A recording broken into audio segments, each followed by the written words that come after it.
बिस्मिल्लाहिर्रहमानिर्रहीम। गोश्त पकाने के तरीके। अगर चाय के कहवे को ज़्यादा देर तक पका लिया जाए तो इससे चाय का जायका ख़राब हो जाता है। चाय बनाते वक्त इसमें अगर थोड़ा सा कंडेंस मिल्क या खुश्क दूध डाल दिया जाए तो इससे चाय बहुत ही मज़ेदार बनेगी।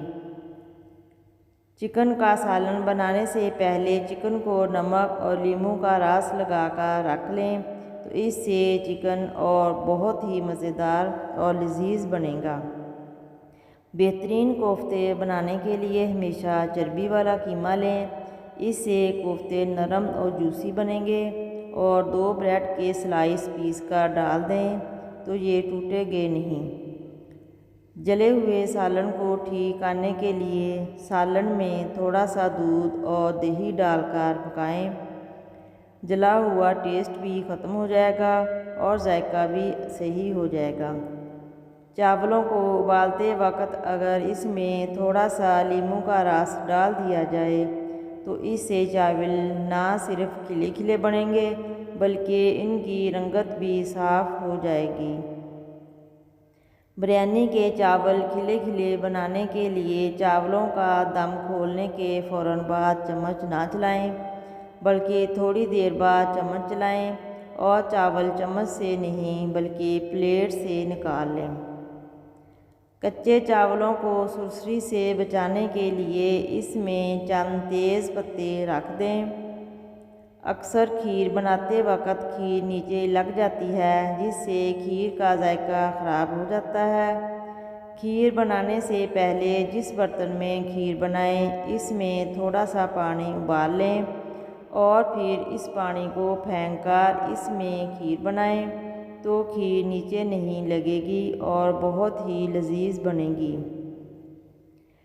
हरी मिर्च को ख़राब होने से बचाने के लिए इनकी डंडियाँ उतारकर इन्हें फ्रिज में रख दें। हरी मिर्चें ख़राब नहीं होंगी। टमाटर को महफूज करने के लिए इन्हें फ्रीज़र के दरवाज़े में रख दें।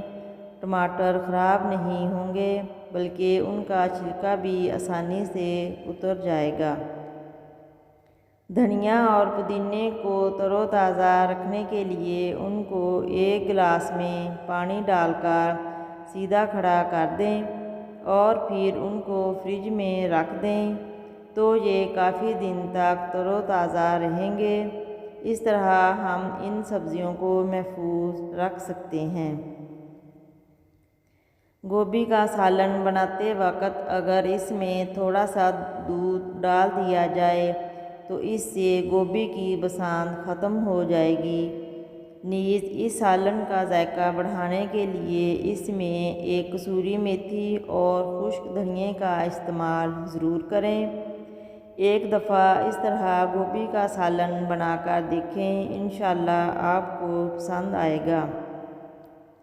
किचन की दीवारों पर लगी हुई चिकनाई और मैल को साफ़ करने के लिए थोड़ा सा सिरका, मीठा सोडा और वॉशिंग लिक्विड मिक्स करके इन दीवारों पर लगा दें।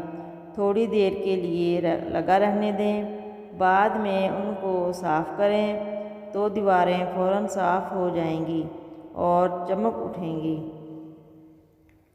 किचन के सिंक में अगर दाग पड़ जाएं तो उसको चमकाने के लिए थोड़ा सा टूथपेस्ट मिलकर अच्छी तरह से साफ़ करें। किचन का सिंक चमक उठेगा और दाग धब्बे भी दूर हो जाएंगे। इन टोटकों पर अमल करके देखें, इंशाअल्लाह आपको फ़ायदा होगा। शलजम का खारापन दूर करने के लिए शलजम को पकाने के बाद इसमें थोड़ी सी चीनी या गुड़ डाल दें। शलजम का जायका बेहतर हो जाएगा। और किसी भी चीज़ को फ्राई करें तो तेल में 1 या 2 लौंग डाल दें, इससे फ्राई चीज़ का जायका बढ़ जाएगा। अगर घर में मक्खियाँ आती हों तो नमक मिले पानी से फ़र्श को धोएं, मक्खियाँ कम हो जाएंगी। अगर छोटी सी हाथ कट जाए तो ज़ख़म पर थोड़ी सी हल्दी रख दें, खून निकलना बंद हो जाएगा। नॉन स्टिक के तवे को साफ़ करने के लिए लीमू को काटकर इसके ऊपर थोड़ा सा नमक लगाकर तवा रगड़ें और थोड़ी देर के बाद छोड़ दें। बाद में गर्म पानी से धो लें, तवा साफ़ हो जाएगा। प्याज काटने के बाद हाथों से आने वाली बू को ख़त्म करने के लिए हाथों को नमक से मलकर धो लें, प्याज की बू ख़त्म हो जाएगी। चैनल को सब्सक्राइब करके घंटी का बटन ज़रूर दबा दिए। शुक्रिया।